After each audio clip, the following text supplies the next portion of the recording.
Green tea. All right. Good evening, everybody.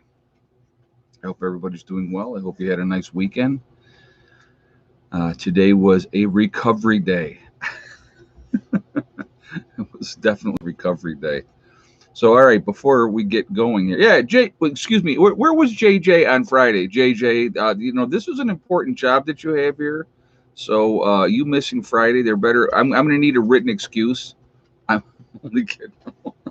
Anyway, before we get started, I just want to remind everybody that if we have any interruptions with the stream, I will be right back on as soon as I possibly can.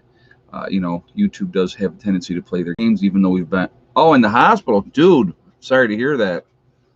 All right, that's an acceptable excuse, but I will have to have your physician contact me directly. No, I hope you're okay. I hope everything's all right. I'm sorry that you were in the hospital. That sucks. So, sorry to hear that, man. I really do. And I'm here busting your balls. Anyway, so if we have any interruptions, I will get right back on. You may not get notification of it. So you just please, remember that and look for me. I will get right back on. He probably has a doctor's note already, you think, John? Well, like I said, no, I'm not even going to bust chops on Nick. I can't bust chops. I was like, I really want to bust his chops, but I really can't because that's just kind of, being in the hospital is not a fun thing for whatever reason, for yourself or for somebody else. So I hope that everything is okay. So, I mean, I really do want to bust your balls really, really badly, but this is like one time I can't. I just can't. So anyway, so I just want to remind everybody also that this is a very family-friendly oriented channel. So I would ask you to please be decent in the chat. No racism, no nastiness. Just be decent to each other. If you do not do that, these awesome people that you see lit up in blue will boot you out of here. So I'm just going to ask you ahead of time, let's just not do it, okay? So I never missed a show until last week. No, that's what I'm saying, JJ. I knew something was up when you weren't here, and I'm like, what's going on here? So what, if you don't mind us asking, what were you in the hospital for? For yourself or a family member, or what was going on, if you don't mind me asking? Or was it for the lobotomy? If it was for the lobotomy, you don't have to tell us. If that was what you were going for, I can't help myself, JJ. I'm sorry.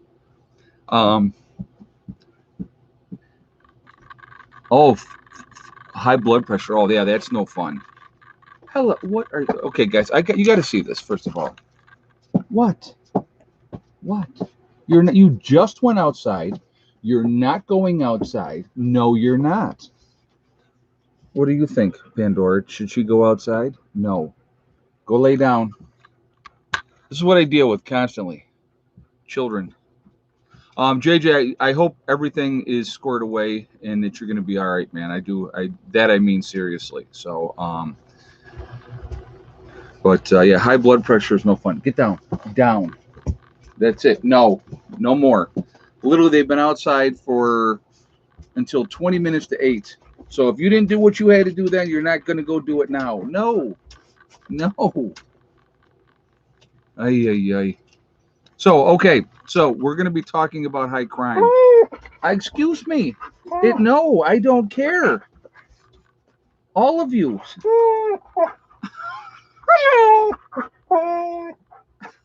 You're such a baby. She's so huge and she's just such a baby. Let's see. I'm okay now. Touch and go last week. Thanks, everyone. Well, I'm glad, like I said, man, I'm glad you're better. And get down. That's it. No more. I'm glad you're better, dude. I really am. Yeah, because that is no fun. See what you did now?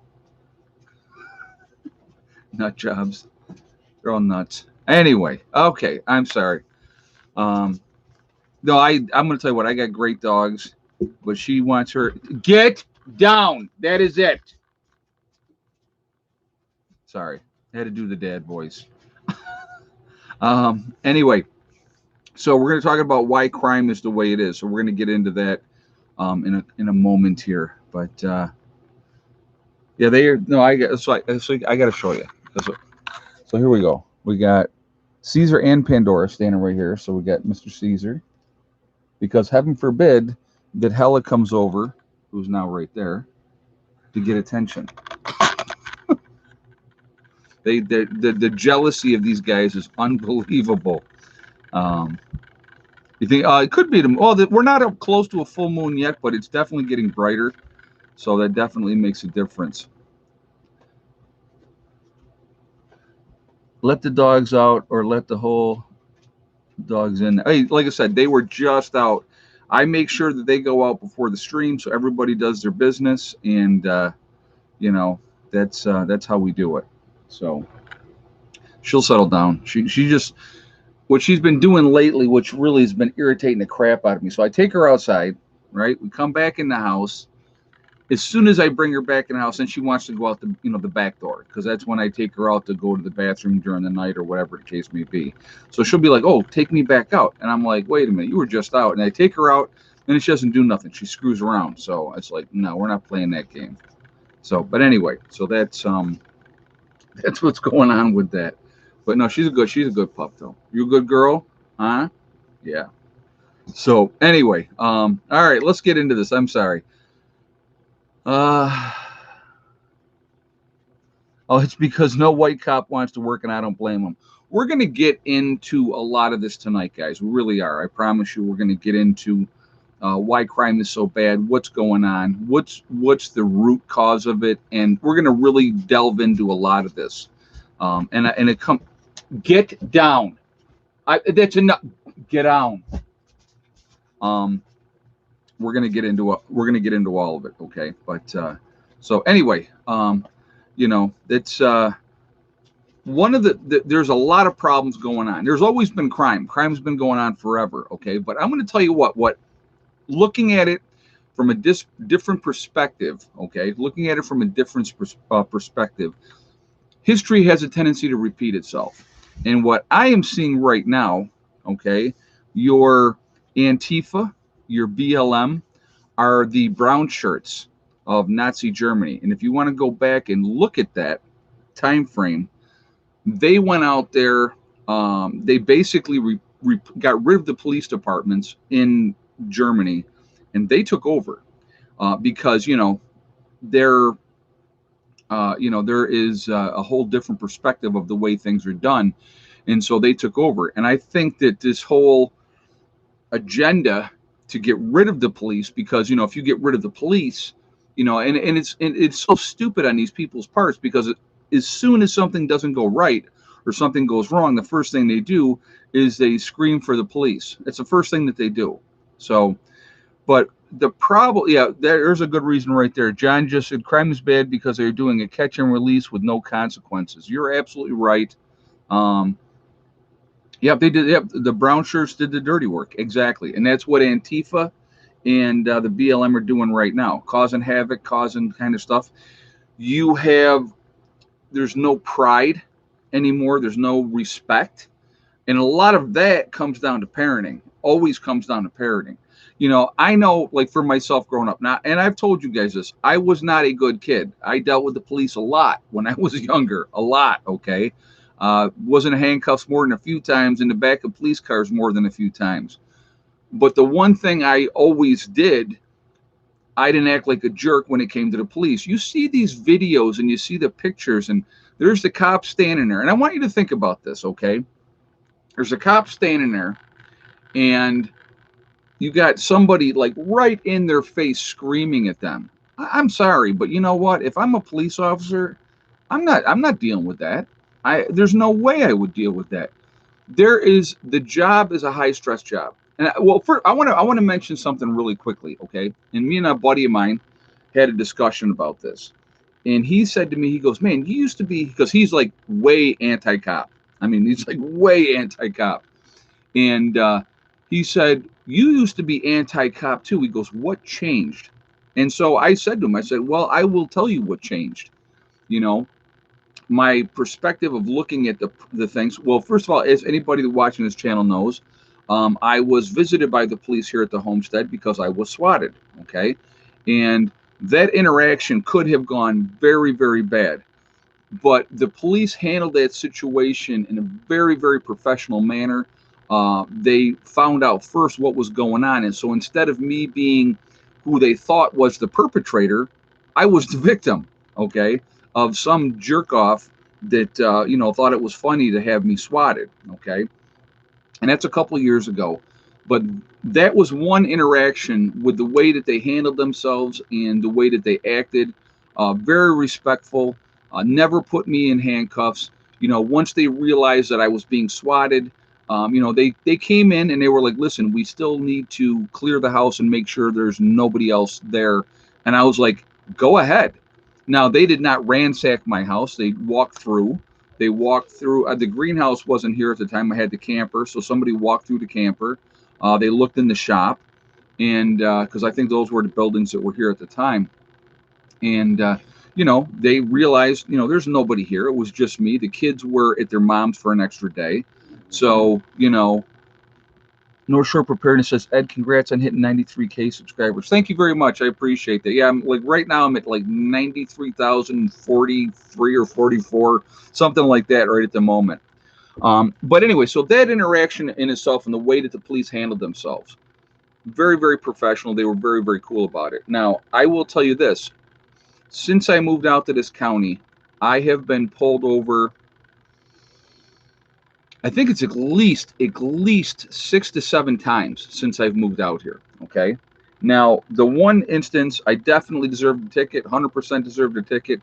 And when I explained to the police officers, with state troopers, when I explained to them what I did, why I did it, they let me go. They just, were like, well, just keep it, slower and, whatever. So they were really cool about that whole situation.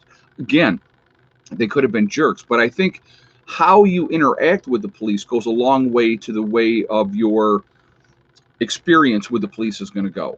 I have always, even if I was 100% in the wrong in any kind of situation, I've always been respectful because it's like, I didn't want to get my butt kicked.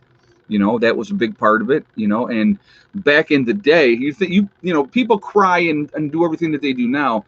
Back in the day, they take you out of the car before the cameras and before everybody had cell phones and all that type of stuff. They'd beat the crap out of you if they wanted to. If you were a jerk to a cop, like they show in these videos and disrespectful and calling them pigs and everything else, if you did that 25 years ago, you would have got your butt stomped into a mud hole on the side of the road. And then guess what? Then you would have gone to jail and it would have been your fault, because what a lot of people don't understand is the cop, the DA, and the judge, they're all on the same team. They're all on the same team. So, you don't play with that. That's not a situation where you're going to win. Well, I'm going to prove it in court and I'm right. You're never winning. You're never winning. Okay. Now, nowadays, everybody's got a camera. Everybody's got their cell phone and they do all this stuff. They go out there and they act like idiots and they treat the cops with huge disrespect. And, how dare you pull me over? You're pulling me over because of whatever reason that you want to call it for them pulling you over. Here's an idea. I know this is a very weird, mundane concept. Have your crap squared away.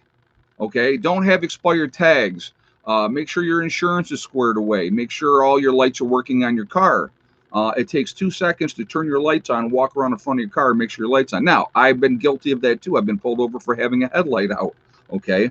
But the thing is, so many people today think that they can act any way they want to act. They can say anything that they want to say, and there's no consequences for their actions. There's always consequences for your actions. So when the cop decides to do something about their behavior, well, then they're the victim, which is absolutely ridiculous. And these cops are walking around now just on eggshells because they don't know what's going to be the next thing that's going to set somebody off.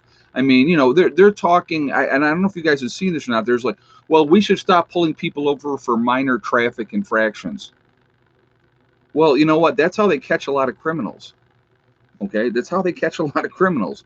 The kid just, and here's the other part of it. Like I said, stop resisting. Do as you're told. If you have a warrant, take care of your business. You had that warrant. That kid knew he had a warrant. He didn't want to go to jail. So and realistically, I want you guys to think about this.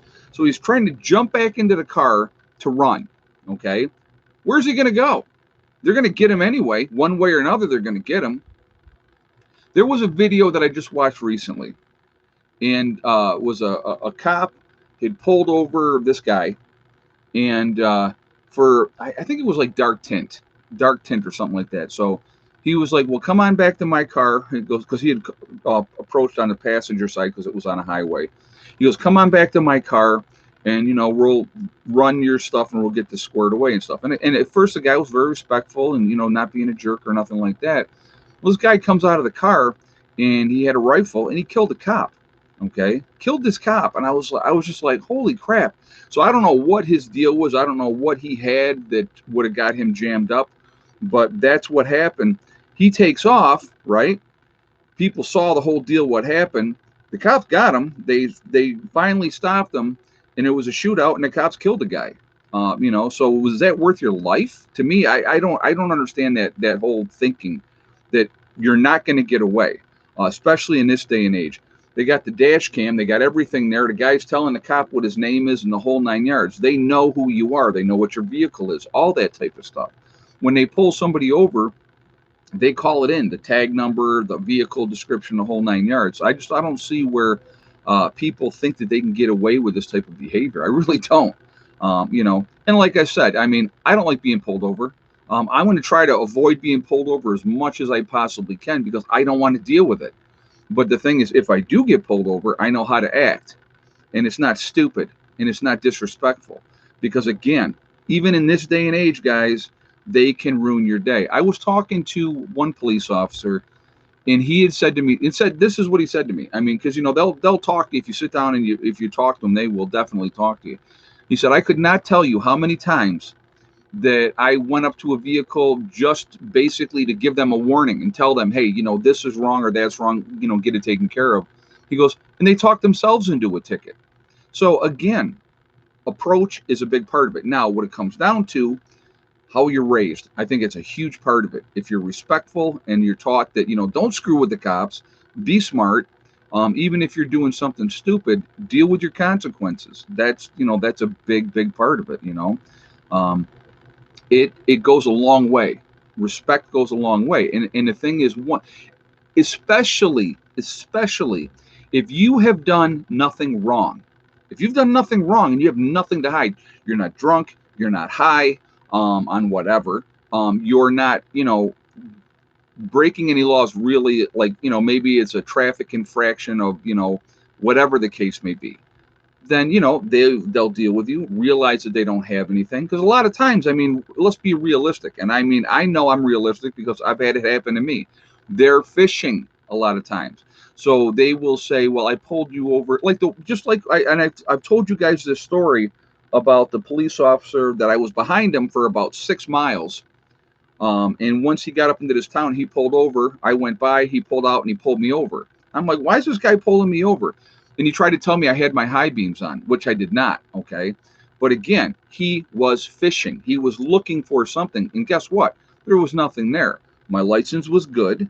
My insurance was good. My registration was good. No points on my license because I'm not out there thinking I'm, Mario Andretti. And no, I drive fast. I'll be 100% honest with you. I drive fast. I don't screw around. But I know the window. Like if it's 55 miles an hour, guys, I'll do 65 because the cops aren't going to pull you over. They're going to give you that 10 miles an hour. Now, if I'm doing 75 and a 55, you're going to get pulled over. That's reality, okay? If I'm on a highway and the highway is 65, I generally do about 72. And if I'm on my bike, I generally do about 75 if it's 65. And I just have not had any problems, I've had cops pass me. I'm doing 65 and a 50. Well, I've been doing 72 miles an hour. There's the cop with the radar on the side of the road. Never touched the brakes. Just keep it at 72. Never been pulled over, not one time, ever doing that. Hey, Lone Star Pioneering. Thank you for stopping by last night. We were starstruck. Oh, you're very welcome. It was nice to see you. And I like what you're doing with your show. And you're very, very welcome. So I thank you for giving me the message where you texted me and let me know, because I know I wanted to try to come on your stream the last couple weeks prior, and I just got busy. And by the time I got the text, it just wasn't able to happen. But no, I was happy to stop in and say hi last night. That was pretty cool. So thank you very much, and it was my pleasure to come over to your show. So, but anyway, but again, a lot of it is the respect that's taught at home. If you teach your kids to have respect, not even just for authority, but for people in general, that goes a long way. Today, there's no respect. Nobody gives a crap about anybody. And I shouldn't say everybody's that way, but it seems like a large portion of our society today is very disrespectful. They don't care about anybody, especially with the elderly. I'm gonna tell you a quick story here, real quick, okay? Now, and again, I've told you guys this before. In the Keys, Florida, 1 mile and over speed limit, and you're getting a ticket, no exceptions. Wow. Okay. Well, thank you for letting me know that, JJ. I've never been down to the Keys. I haven't gone that far. I never was headed. I've been down to Miami. That's as far south as I've went, as far as Florida goes. I never went out to the Keys, but I could see that, catching people out of state, and that's just looking to revenue collection. So, but anyway, again, it's like when I was a kid, and again, like I said, I was not a good kid at all, and I had some buddies, and we were out being mischievous. I'll just put it like that. And there was an older couple, and they were like, "Hey, let's go screw with those old people." And I was like, "Oh, absolutely not. No way. No way." And they're like, "Why?" And I said, "Because old people have lived long enough that they deserve to be left alone." And that's the way I always felt. Even when I was a villainous, snot-nosed, miserable punk kid doing stupid stuff, but I was raised around older people. So I had that respect for older people, and I would never want them to be scared. And that was my thing. I would screw with somebody my own age in a heartbeat. In a heartbeat, I had no problem with that. But old people, I never did. And and it's just it was weird. You would think, okay, as a criminal, as a youthful criminal, and I still had like this code of conduct that I lived by. But again, what stupid stuff did you do? I'm not going to get into everything, cat's meow, but yeah, most of the things that I got arrested for was for fighting, because everything else they could never catch me at. I'll just put it like that. So yeah. So that was yeah. Usually it was I would always get in trouble for fighting. And because that usually somebody got an attitude readjustment, and they got you pretty bad, but a lot of the stuff that I did, if I organized it and I planned it, we never got caught. So, but not bragging, that I don't think that's, let's put it like this: there's stuff that I did then that I would never do now, and it's called growing up. You know what I mean? It's just growing up and realizing and looking at things from a different perspective. I was really angry, so that's kind of not making any excuses, but I just I had some anger issues that I had to deal with, and so and you grow up in maturity. Probably one of the best things that happened to me, I'll be honest with you, is when I went into service. You grow up. It is absolutely, you grow up. So that is a big thing. So I do want to, somebody's talking about Letchworth. I do plan on doing a prepper get together this year. And somebody gave me a really good idea, So I'm going to shoot it to you guys really quickly. So a place like Letchworth can really restrict what's going on and all that type of stuff. But one of the things that a lot of places will do, where you could actually rent out the whole place for the day, like a Saturday or whatever the case may be, is an American Legion. And I hadn't even thought about that. And they would have the bar there, so if anybody wanted to drink, they could drink. There's one that I'm thinking of in particular. They got outdoor pavilions, they have parking, the whole 9 yards. And I am actually going to go over and I'm going to talk with them, because then we could set up inside. They got the pavilions outside, so we could have people inside and outside. And again, if anybody wanted to drink or whatever like that, it's right there. So, I mean, obviously I would still encourage people to bring their own, but the option would be there. So I'm really thinking that we're going to be able to do a prepper get together this year. And if we do that, that is most likely going to be in July. So I have to contact, there's a American Legion that I'm going to go to that is not too far where I'm at. The Legion in Scottsville is awesome. Yes, I know which one you're talking about. I'm thinking more out where I'm at. So, but I know the Scottsville Legion is a good Legion as well. But there's one where I am at that's really wide open. It would be perfect, and I think it would be a really good time. And if we could rent that, I'm going to have to go down and I'm going to talk to them, and I'm going to see if I can't get stuff set up. But if I can, I'm going to as soon as I get it set up, guys, that we're going to do a prepper get together, I'm going to let you know. And I don't think the park's going to be available again this year. I really don't. So like Letchworth State Park, love doing Letchworth State Park. That was absolutely awesome. But I don't think that's going to be a good fit. It's just not going to be, because with all the stuff with New York and everything that's going on here. But if we, cost of the rental, Ed, please post cost to pitch in cover. Well, like I said, I got to find out everything first and see what it's going to be. But we'll get it all worked out. And but again, I'd like to be able to do, like I said, the way we did it the 2 years ago, when we did the prepper get together 2 years ago. I provided like hot dogs, hamburgers, and all the condiments. The paper plates and silverware and ketchup, mustard, relish, that type of stuff.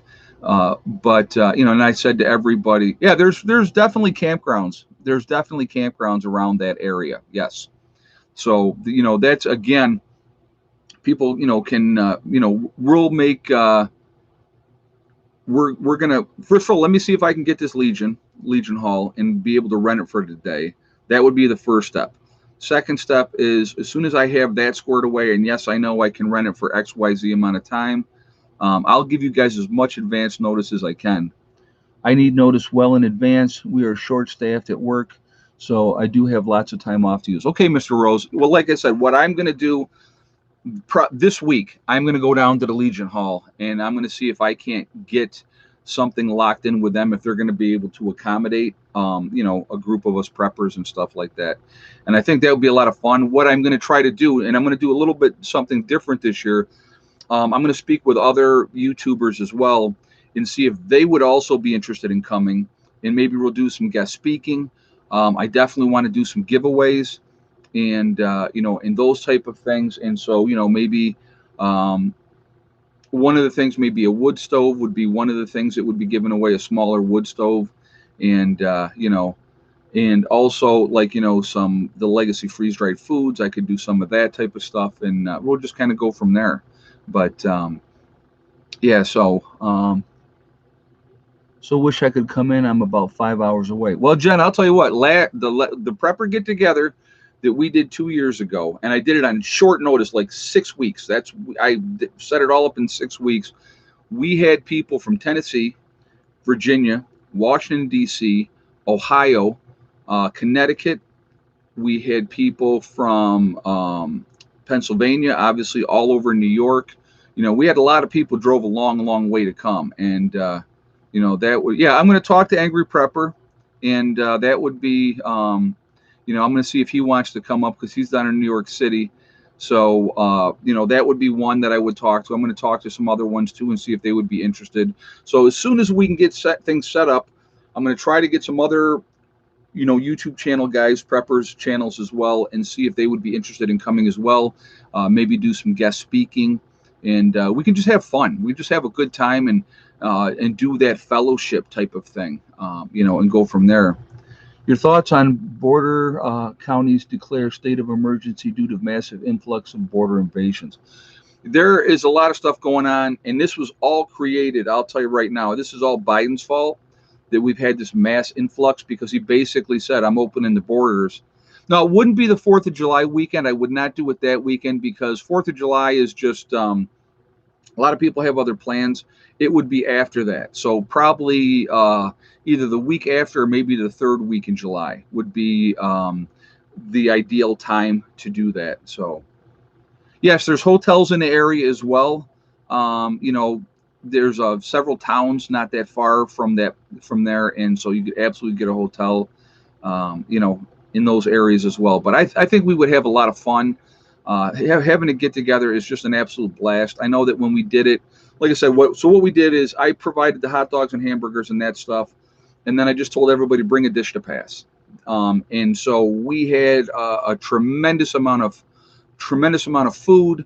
It was just a great time. It was great fellowship. Everybody, you know, just had a really fantastic time, and it was just fun. It was just fun. And yeah, Letchworth State Park is 17 miles long. Yep. And it was really nice to do it there. It's a beautiful park.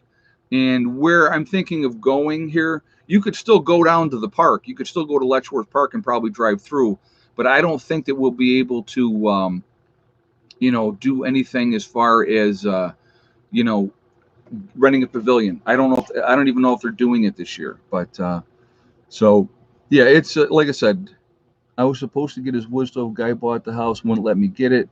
Not long ago, that guy went to prison for selling meth. The stove was by the road. I got it. Wow, that's awesome that you still got it anyway. That's cool.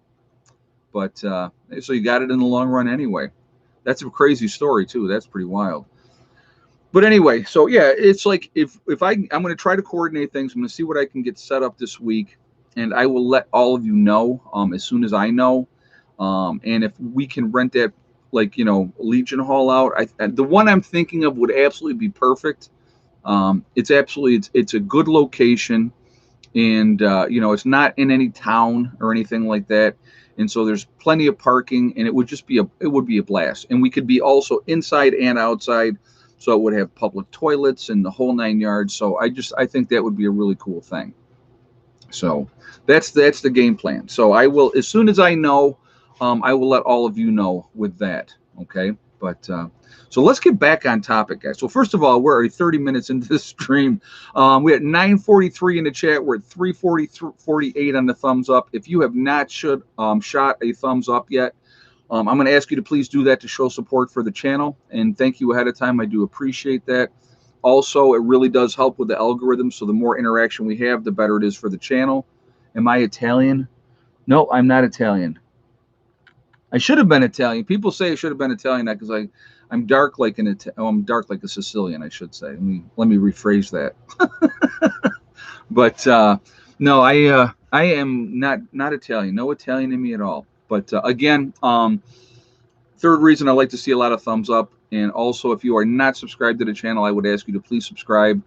Make sure you hit that bell icon to get all notifications as well. So part of the problem with the reason that crime is as crazy it is right now, a lot of these states are doing the catch and release program, right? So when the whole virus thing got started and the prisons got inundated with a bunch of sick people, what they started doing was letting all these criminals out, letting all them out of jail so they didn't have to finish their sentences. So they all got to go home. And no, it's not. Randy Romines, you're a little early. Quarter to, we will do the egg count. Let's not be jumping the gun. I don't think I've ever done the egg count a half an hour into the stream. So let's not be jumping the gun there. So anyway, but again, we have this catch and release crap that they're doing now. So criminals know they basically can do whatever they want to do, and they can get away with it.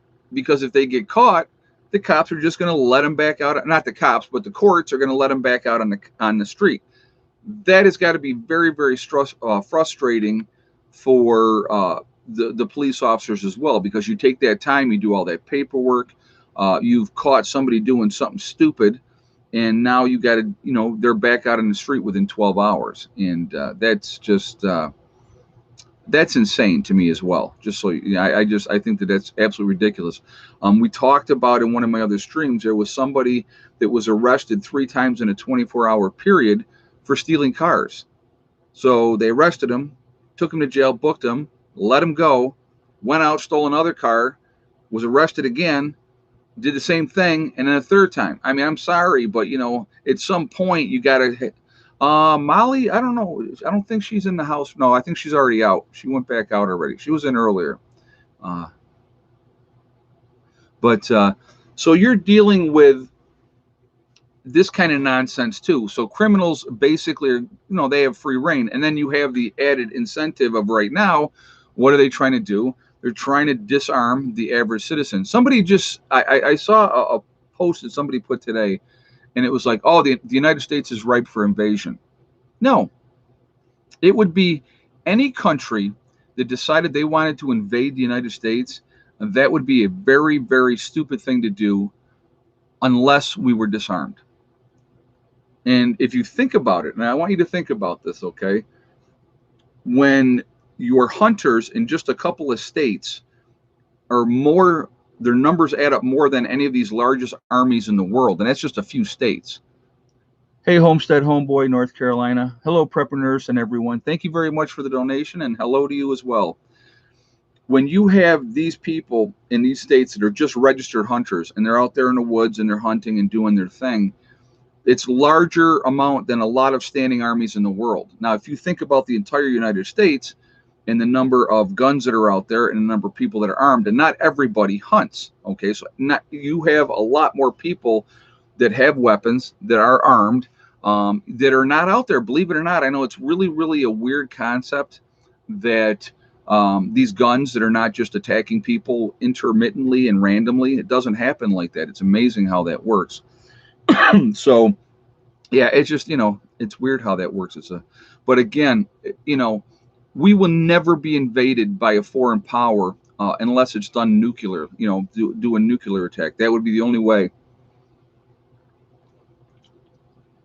Or if they did an EMP or a grid down situation, then they would let us eat ourselves, because that's what we would do in this country. So, yes, Ed, but how many are actually tactically trained? I want you to okay, so good point, JJ, but I also want you to think about this. You think about everybody that has served in the military, and there's a lot of us out here, You know what? We might be older, we might be fatter, we might be a little slower than we used to be, but that training doesn't go away. That's in your mind. You're always militarily thinking, and I think that is a huge advantage as well in when that time comes, because you have people that know what to do, they know how to act, and that's going to be the people that are going to possibly lead groups of people, is the people that know what they're doing.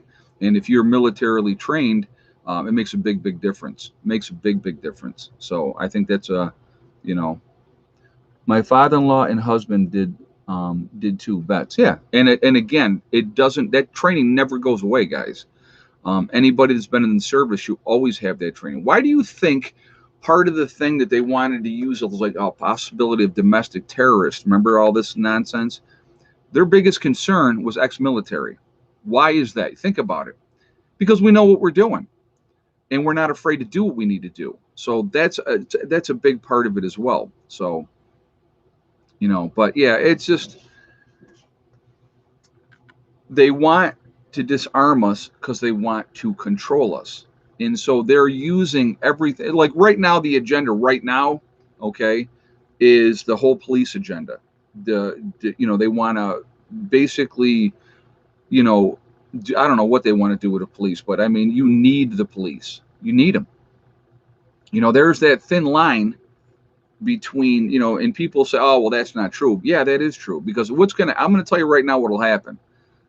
If they get rid of the police and there's issues and the criminals start going out there thinking that they can do whatever they want to do, you're going to see the average citizen step up and start taking out these criminals, period. It's going to happen. Okay. It's going to happen. Absolutely see it happening. And they will deserve what they get. You come and try to steal my stuff, that's your fault. That ain't my fault. That's your fault. Whatever happens, that's your fault. But it's just, the whole thing is ridiculous. The whole thing is absolutely ridiculous. But it's always comes down to control, power, control, and money. So right now, and I want you to think about this, guys. Right now, they fear us because you just look at, and you can use it. You can use the example of the Washington D.C. stuff, right? If you get people organized and they're squared away and they want to go do some stuff, there's not a whole lot they're going to be able to do to stop it. There really isn't. So now they're doing that whole tactic of, the domestic extremism and, and all that type of stuff. So they're playing that game right now. That's a game that's being played, and they're putting those thoughts in people's heads. The people that they're going to come after are the people that are ready, the people that are squared away, because they don't want you to be ready. They don't want you to be squared away. So they're going to make you the bad guy. That's what they're trying to do. And I want you to think about this. Who are they going to replace law enforcement with if they get rid of law enforcement? Who would be the ones running the show? So think about that too. And what do you think is going to happen at that point? There is a whole agenda. You're not dealing with stupid people that don't know what they're doing. You're dealing with people that know exactly how to manipulate. It's happening all the time. You watch the news, you watch, social media. It is controlling the narrative, controlling what's being put out there. And as soon as you say anything anti whatever the agenda is, you're shut down. You're given strikes on YouTube, because heaven forbid that you actually will look at something rationally and realize that there's an issue, and and try to educate people and let people know that they have options, and so it's very, very interesting, very interesting. And I like I said, I continue to pay attention to. There are 360 million gun owners. Hold on a second. There are 360 million gun owners. If there was a problem, they'd know it. Actually, we don't have 360 million people in the United States, so that would be a tough number to get to. But I get your point. There might be 360. There's probably more than that. There's probably more than 360 million guns. But yeah, it's. Remember, Biden wants to send social workers. Yeah, like that's going to help. When you have situations that happen and the police act in the right and appropriate way and they're still vilified, that's insanity to me. That is absolute insanity. And you know what? When that police officer, we'll use the stabbing situation where that girl was trying to stab the other girl. She didn't give the police an option. She did not give the police an option. So when the police get there, okay, so here the thing is, if you are, well, first of all, if you are raised properly, you're not going to be pulling a knife and trying to stab somebody else, right? You're not going to be, especially when the police get there. Now, let's remember that part of it. So the police get there, and he's telling you drop it or whatever, how they do. You better drop it. What do people think? I mean, that stupid Joy Bear, those people with those idiots, they drive me crazy. They have a bunch of liberal women telling us all how we should do things. What would she say? He should have shot in the air. Why? So that girl could continue and stab that other woman, or I don't know who she was trying to stab, but yeah, 332 million people in the U.S. Yeah, so yeah, it'd be hard to have 360 million gun owners. There's a lot more guns than that, though. There's a lot of guns in the United States, but 72 million gun owners. They own 360 million guns. Okay, well, that might be more realistic. It's probably more than that as far as gun owners go. That's just my guess. Once you get out of the cities, because the cities are very tightly. The View, yes, that show is a joke, an absolute joke, and anybody that disagrees with them, they get rid of them. So they get rid of them. So it's who was it? The recent one that they just got off of there, Sharon Osbourne. She was the one that they just recently got rid of. So, but no, it's like I said, I don't watch that show. I don't watch those people because I can't. Do you see another false flag or COVID plague in our near future? How-to videos just said that. Absolutely. I absolutely see something going down, be it a false flag event. We're supposedly attacked by somebody, or somehow there will be something to that happens. Absolutely, I see that happening. Or look at what's going on right now, right? So supposedly, and I use that term loosely, there's this huge surge in India. Oh my God, this huge surge. There's so many cases, and So now we're sending vaccines over to India, right? Who takes care of us? Who helps the United States? Oh, that's right, nobody. We help everybody else, So, but yeah, it's just I watch this stuff. I have a tremendous amount of concerns for anybody, and I'm just going to say this one time, and I'm going to give you my opinion, okay? Strictly my opinion. So I'm not trying to go against uh, anything with the CDC or anything like that. But if you have had you are the experiment. That's all I'm going to say about that, because it is an emergency release thing, and that's a fact. So, but that's all I'm going to say about that. I'm not going to get into that topic because I don't want to touch that can of worms. So real quick again, guys, we got 1,030 people in the chat. We're at 504 and a thumbs up. If you have not shot a thumbs up yet, I'm going to ask you to please do that. Also, make sure you hit that. Also, if you, let me start again because I know what I meant to say, but it was like gone. Please shoot a thumbs up to show support for the channel, and thank you for that. That's what I meant to say. Also, it really does help with the algorithm, so the more interaction we have, the better it is for the channel. So I thank you for that reason as well. The third reason is I do like to see a lot of thumbs up, so thank you for that one as well. Okay. Also, if you are not subscribed to the channel, I would ask you to please subscribe. Make sure you hit that bell icon to get all notifications as well. So let's do the egg count, because now it is 1:45, so we will do the egg count now. So, Ed, because of your channel, I tripled my garden this year. Thank you, brother. I appreciate you. James Osborne said, man, thank you. And you know why I say that? I'll be honest with you. The reason that I say that is because you are your own best advocates, guys.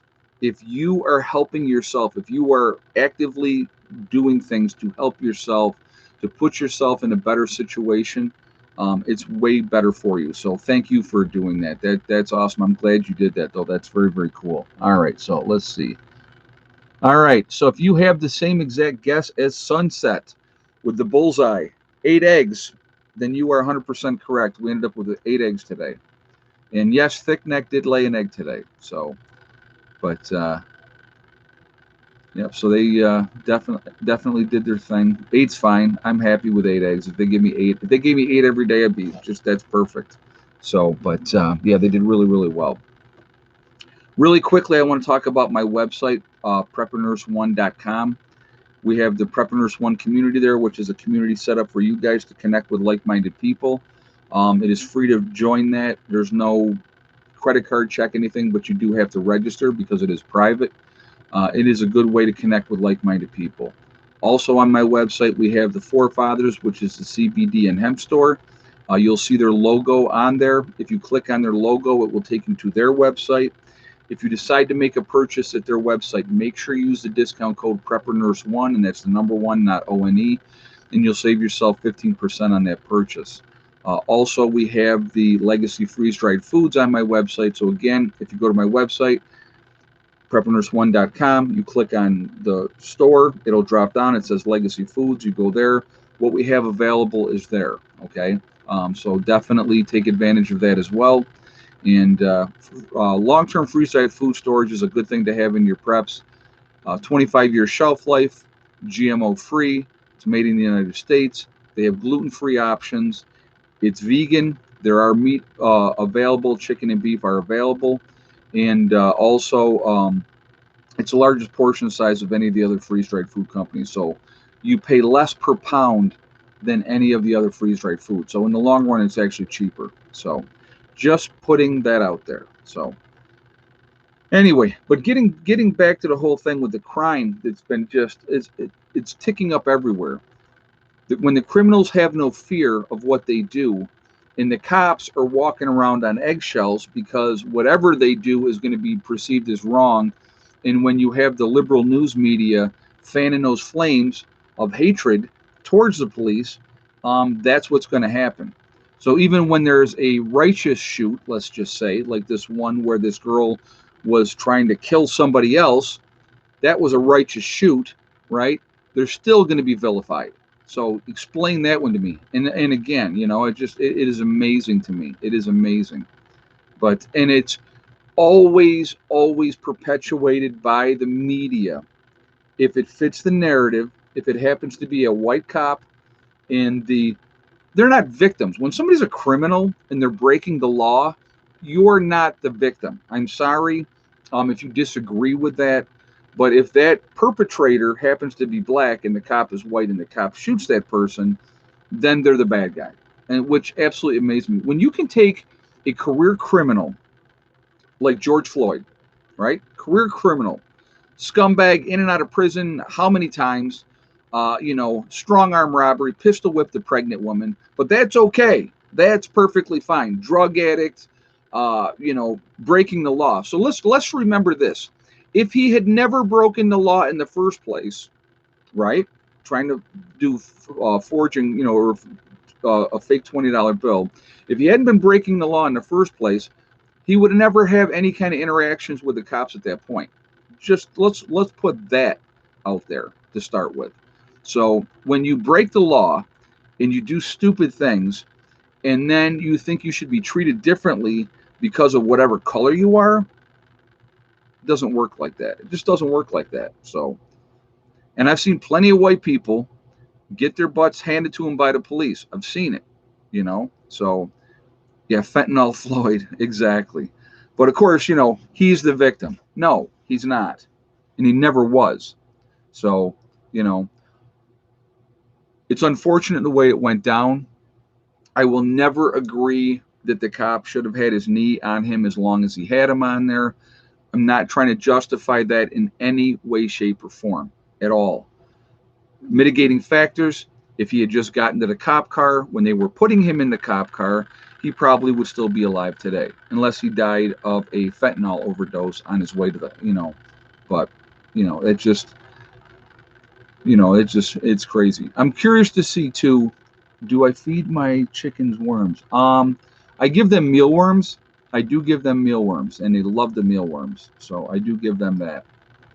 And then whatever they get in the yard, in the run, they get whatever they get there. So I'm sure they get worms out there, regular worms out there as well. So, but yeah, so,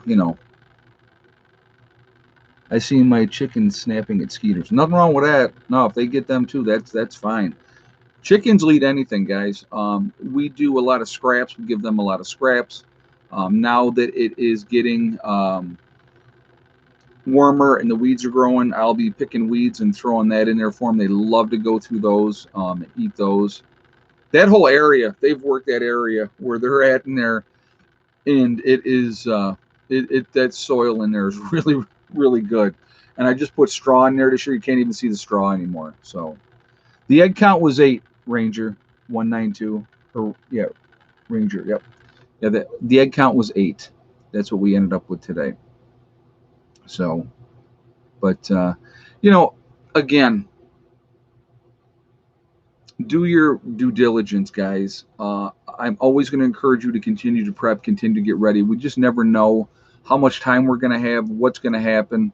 I'm trying to get things squared away here because, like I said, I'm going to not only be growing in my raised beds this year, excuse me, I'm putting in more, blueberry plants. I'm putting in raspberry bushes.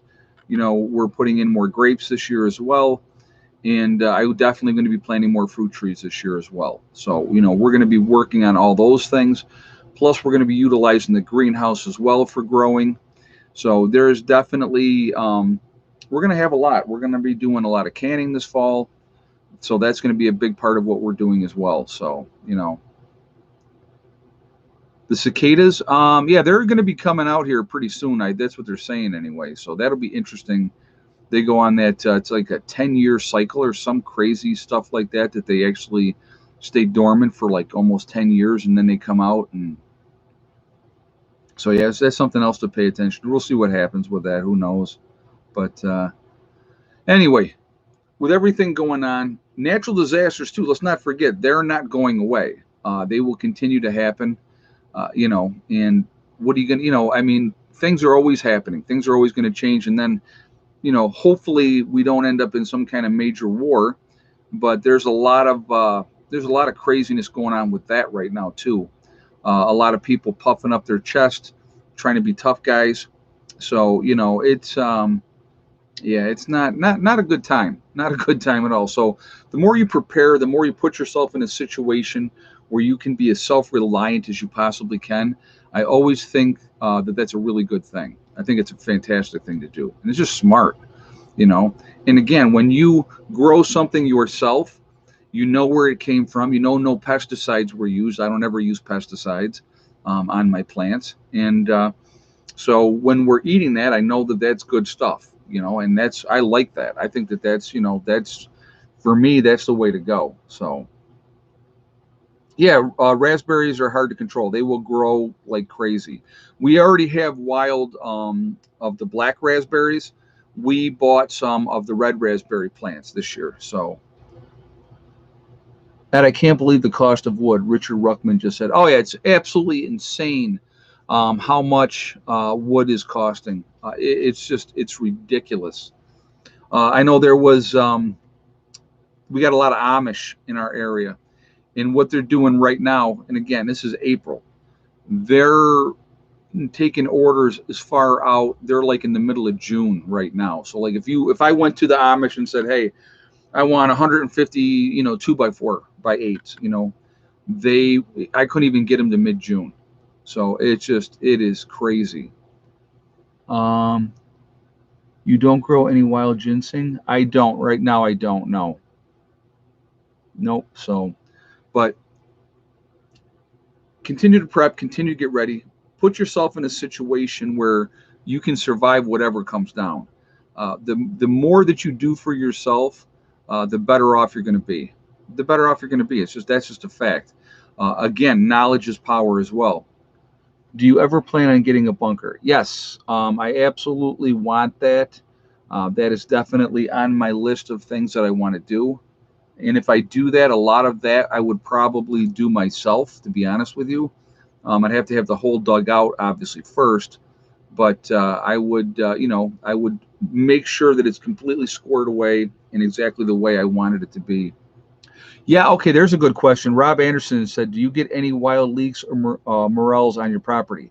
Both. I right now is the time of year when the leeks are out there, which is a wild onion, and really, really good. Really, really good. So that's something that we have right here. And so yeah, I got a one leek patch over by the chicken coop. It's over there, and that's pretty cool. It's pretty cool. So, but yeah, we have that, and then the mushrooms are coming out too soon as well. Do you know what our husk tomatoes are called? I don't know what you mean. Steve Grow just said, I don't know what husk tomatoes. I have no idea what you're talking about. No idea. Got another big bag of dandelions picked in the freezer today. EV3 Dale just said that. That's cool. Yeah, again, knowing your wild edibles, that's a really, really good thing. Really good thing. So like somebody had just talked about leeks. They're out there, guys. That's food waiting to be eaten. And it's a good thing to have.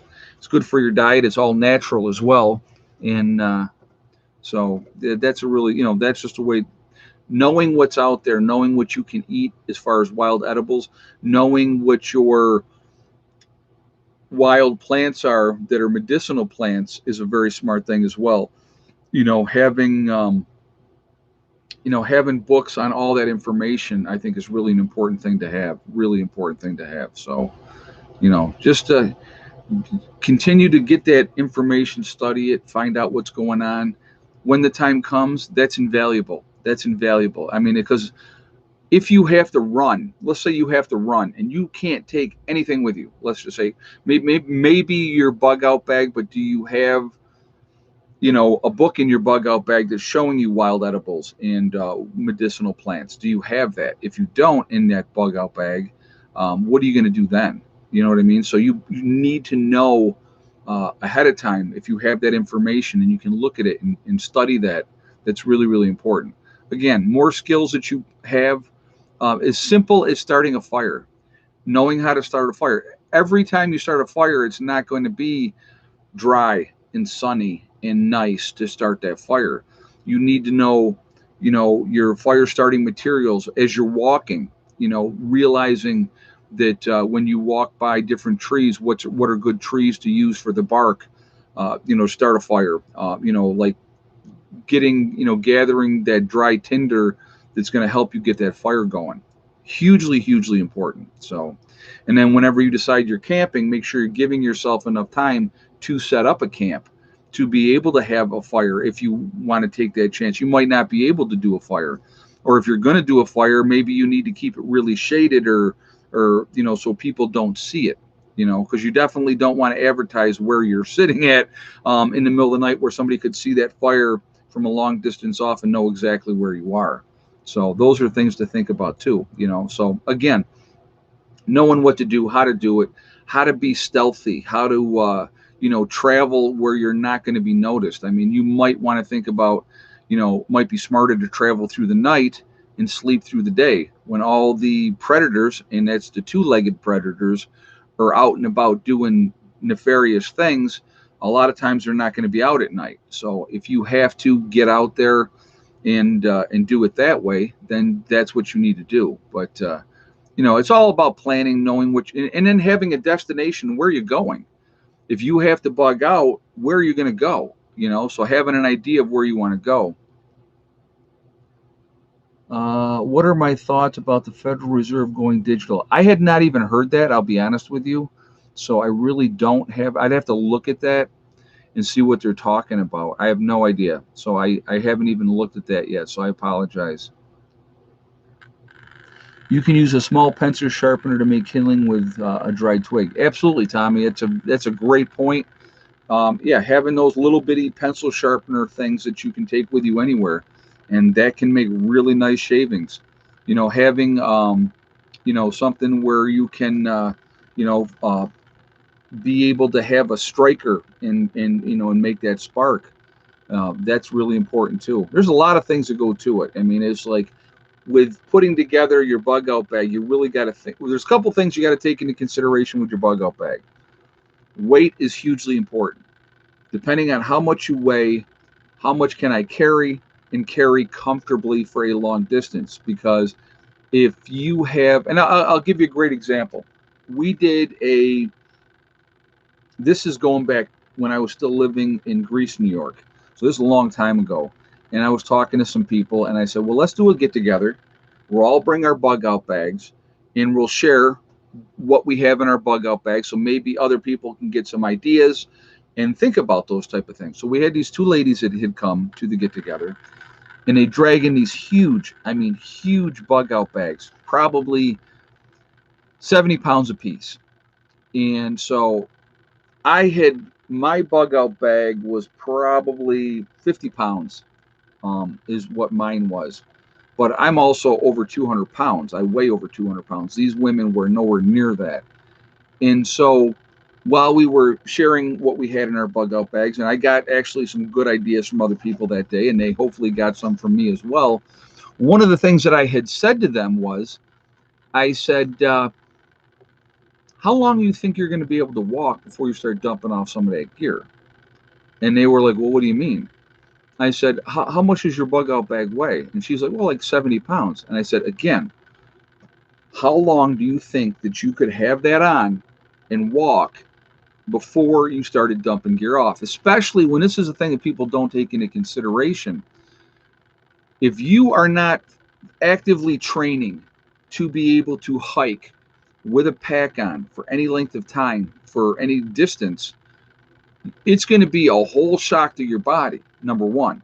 So even like, for an example, for me, if I got a 50-pound pack on, all right, if I got a 50-pound pack and I'm humping my way through terrain that's not flat, and I'm going up and down hills and through creeks and whatever, so I'm having to watch where I'm stepping so I don't twist an ankle, right? You think about that too.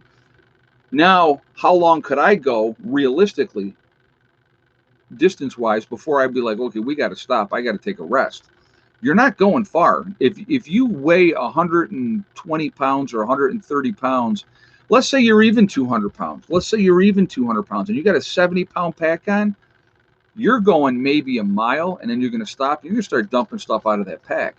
That's a reality. So what you really need to look at weight wise in your pack, what is a necessity? What do I really need to have in that pack? And you want to try to keep your pack at least at a quarter of what your body weight is. And so for me, doing a 50-pound pack, I could handle a 50-pound pack. But you got to remember too, now, along with your 50-pound pack, now you have your weapon that you're carrying. Okay, so how much does that weigh? And then how much ammo are you going to carry? So those are things too. I mean, these are things that people don't think about ahead of time. So you weight wise in a pack with just ammo, that can end up being a lot of weight in a hurry. So those are things. And again, you need to be physically able to do what you think you can do. Just having a bug out pack or a bug out bag and thinking, well, I'm just going to grab that and I can run and I can just go off. You better really evaluate what you have in there. And so, dried foods is a good thing. Lightweight stuff that you can eat, like a trail mix. So while you're walking, you can eat that trail mix. You definitely need to have a way to purify water in that pack. You better have that because that's probably the most important thing as well. Okay. And, again, you got to, all those things go into consideration. You really got to think about those things ahead of time. So, and yeah, and water's heavy as well. So you want to have a canteen on you for sure with water in it. So, if you got like a Boy Scout canteen, the old school canteens, that's a good thing to have. Again, that's a strap, you put it over but there you are, there's more weight you're carrying. Okay. And that's not counting probably your bug out bag. So again, what are you looking at? What do you really need to have in that bug out bag, right? So you're going to definitely have foods that you can eat while you're walking, energy bars, like I said, the dried stuff, like trail mix, that type of stuff. You may want to have some freeze dried foods because that's a lightweight food that once you get to whatever destination you're at, that you can sit down, and if you have a pot in your bag, you can get that going and you can, and be able to cook that way. You better have some kind of fire starting materials. Again, probably one of the best things that you can have is super lightweight. You get a little plastic container, take cotton balls and Vaseline. And if you have that, you're going to get a fire going if it's raining or not. You mix them together and you put them in there. It's lightweight, great fire starting material. Fantastic way to do it. Okay. Make sure I would say a tarp. Make sure you have some kind of a rain poncho or rain gear. If you can get a military style rain poncho, that's a good thing to have because not only can you put that over yourself to keep yourself dry, but you can also have that over your pack while you're walking, and that'll work that way as well. There's a lot of things, guys, that go into it. So again, as you keep adding these things to your pack, your weight's getting heavier and heavier. So you really have to look at what are necessities. So having some kind of shelter to keep you out of the weather, that's a really important thing. Can you afford to be carrying a sleeping bag? That's a thought that you're going to have to make. But you better have extra clothes. You better have a few pairs of socks in there. Some foot powder. If your feet get shot and they're not going to do it's not going to do you any good. So those are also things to think about. So there's a lot to it. There really is. I would definitely have cordage. You need to have some kind of 550 paracord, that type of thing. Some kind of knife. That's going to be important. You're going to want to have some way to boil water again. So you're going to definitely need some kind of either a mess kit. Military World War II style mess kit. It's got the cup and everything in there. Those are really good things to have. Or if you have a military grade canteen, it's got that, the handle that the canteen goes right into. So there's a lot of it that goes with it.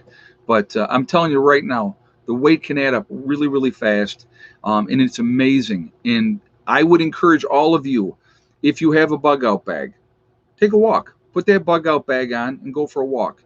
Just do it casually. You're not in any kind of hurry. Just a normal walk, and just go ahead and go down a road on a flat surface. And if there's little hills or whatever, that you can deal with that too. But try that out and see how you do. and you'll find out really quickly what kind of shape you're in, and so that's something to think about. Viking Prepper says, I'm bugging in. Well, I'm bugging in too, man. But that doesn't mean that we may not have to bug out. So again, the more prepared you are, the better shape you're in for those type of things. That's something to think about. So just kind of interesting, just some thoughts. So, but yeah, there's a lot to it. There's a lot to it. And so, like I said, I'm gonna with my bag, or I try to prioritize. I keep like one of the things that I keep in my bug out bag, because it's lightweight, but it's something that can be really, really useful, is a contractor garbage bag. They're heavy, heavy duty. That could double as some kind of rain gear if I had to, or I could put it inside of a shelter to help keep the rain off of me. So I like having that type of thing. So those are just something to think about. So, but we could sit here, we could do a stream on what you have in your bug out bag and why you have it in there, and how necessary, and thinking about that. And that way, I think that would be actually, we might have to do that one of these nights, do a stream about bug out bags and what you have in it, how much weight it is, and what should you have in there.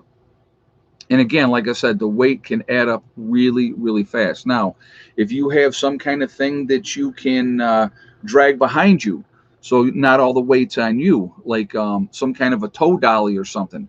But again, do you have to get that over rough terrain? You can carry a lot more weight on a tow dolly, which is nice. But again, how far are you going to drag that? So those are things to think about. That's why, and I've talked about this before, having caches out and about where you're going to go in all four directions is a good thing to have, because now you go, okay, well, I have this much gear with me, but I know if I go 3 miles this way, I have a cache with food, ammo, extra clothes, whatever the case may be, because maybe everybody doesn't have a lot of things with them. And as long as you know that if you get to XYZ point, there's supplies there waiting for you. That we all have to have a reason to go on. And if you have incentive, and number one, you have a destination. And again, there's the other thing: to be wandering around aimlessly with no destination in mind, thinking, well, I'm going to find some place off in the woods. That's not a realistic expectation, because you're going to run out of food. If you don't know how to hunt and fish or trap and do those type of things, you're not going to last long. And even people that know how to do those things, and I want you to think about this.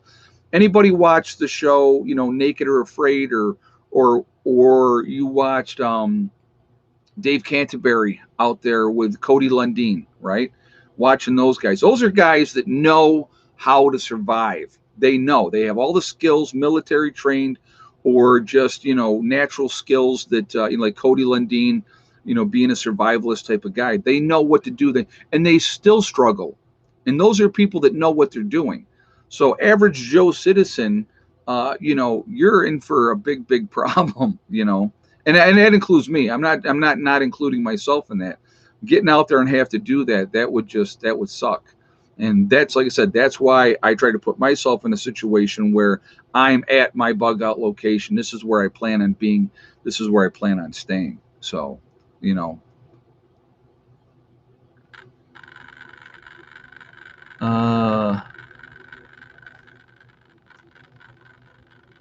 but he will not shut up. Me? I won't shut up? Well, I don't ever shut up. I just talk and talk and talk. So any questions, guys? Throw me some questions real quick. I'm sorry. I know I get rambling, and just the thought process goes. And Les Stroud, yep. One of the few that might survive. Yeah, he would definitely, I think he would do well. But again, you've seen him struggle in different situations.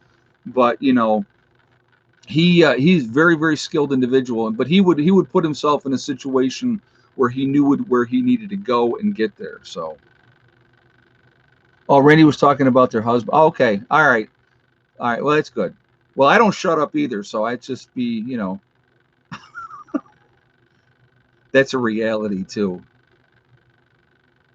Yes, here's a good point. Natasha Fan said, best prep, don't panic. Panic is a horrible, horrible thing.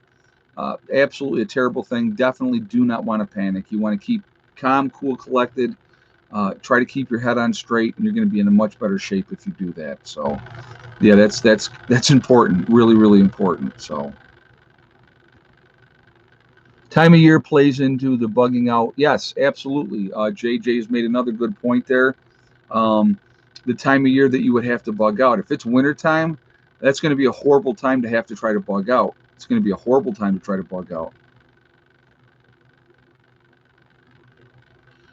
Yeah, I did see that website that talked about that the population will be 100 million in the U.S. by 2025. I did see that. And that's kind of interesting, especially when we have 30 million or 323 million or something like that right now. So what do they know that we don't know? I find that interesting as well. Yeah, that's a lot of people gone. A lot of people gone. Another great reason to prep. So let's do this, guys, because we're getting to that time. Let's do again. We're at 924 in the chat. We're at 664 on a thumbs up. Again, if you have not shot a thumbs up yet, I would ask you to please do so to show support for the channel. And thank you ahead of time for doing that. Also, again, it really does help with the algorithms. So the more interaction we have, the better it is for the channel. So I thank you for that reason as well. The third reason is because I like to see a lot of thumbs up. So that's part of the game, obviously. So thank you for that reason as well. Also, if you are not subscribed to the channel, I would ask you to please subscribe. Make sure you hit the bell icon to get all notifications as well. So let's do We Are Legion, because we are many. In the good legion, not the bad biblical legion. That's one bad example. We're good legion. Remember that, good legion. We're all over the world. We're all over the country. Where is everybody from tonight? Let's do that really quickly. We got Western Warren County, Pennsylvania. We have Norway, very nice. Belfast, Northern Ireland, very cool. England, Southern Minnesota, the Adirondacks, Ontario, Canada. Crook County, Illinois. Beech Grove, Indiana. Alberta, Canada. New Mexico, BC, Canada. Toronto, Canada. Cape Cod, Ulster Park, New York. Buffalo, New York. Vancouver, Canada. Let's see. North Carolina, New Mexico. Eastern Kentucky, Allegheny, Virginia, Grand Rapids, Michigan, Illinois. We have Missouri and the Ozarks, Ohio, Albion, Nebraska. We have Michigan, East Texas, Alaska, very nice. Long Island, New York. Rochester, New York, very nice. Nowhere, Oklahoma, still my favorite name. Love that. Let's see, Wisconsin, Texas, Cook County, Illinois, El Paso, Texas, Maryland, New Hampshire, Northern Ohio, Mesa, Arizona. We have Kentucky, Tampa Bay, and Florida. Eckhart, Indiana, Utah, Oregon, Long Island, New York. Gatlin, Pennsylvania, West Virginia, South Australia, very nice. Eastern Oregon, Georgia, Nebraska, Nova Scotia, in Canada. We have Orlando, Florida, Northeastern Kentucky, Wyoming, New York City. And let's see, Alabama, Spokane, Washington. We have Trinidad in the Caribbean. That's very cool. Welcome. Gatlin, Pennsylvania. We have London, Ontario, Canada. Delaware, Granbury, Texas. Birmingham, Alabama. We have Jacksonville, Florida. Southeast Missouri, Wisconsin, Edgewater, Florida. Grand Island, Nebraska. So again, guys, we are all over the country. We're all over the world. Huge family, a huge network of people. And again, we're the ones that are awake. We're the ones that can make a big difference when the time comes. And the more prepared we are, not just to help ourselves and our families and our friends and our groups, but to help the average citizen that hasn't prepared. If we can do that, I think it's a good thing. I really do. Okay. I want to do a couple quick shout outs really quickly.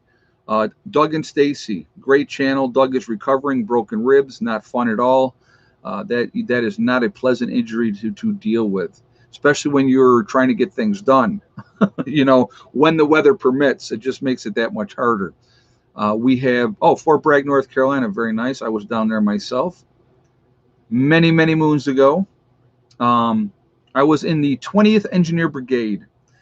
So I was in a small detachment, the 185th Engineer Detachment, which was hooked in with the 20th Engineer Brigade many, many, many years ago.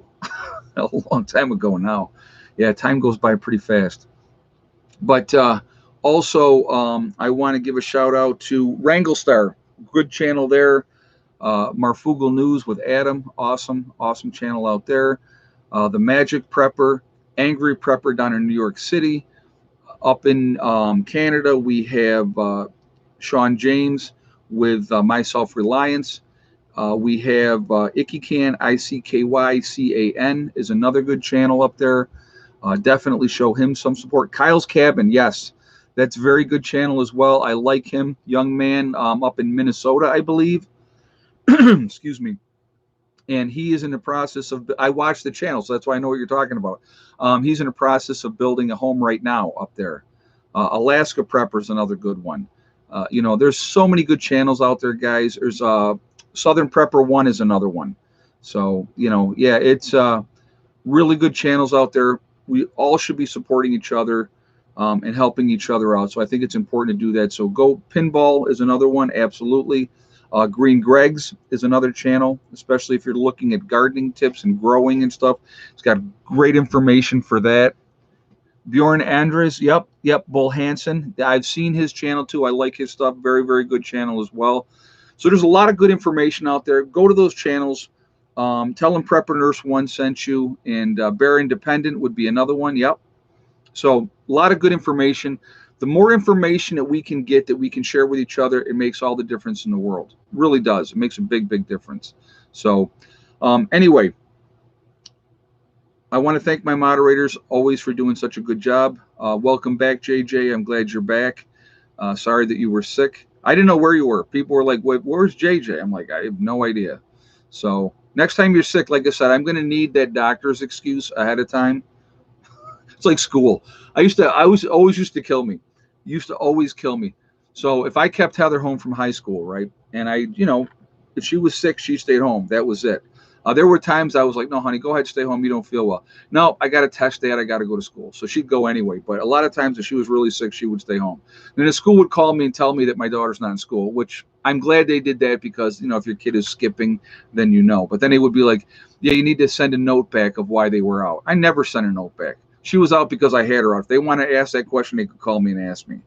It always killed me. I was like, I ain't giving them a freaking excuse.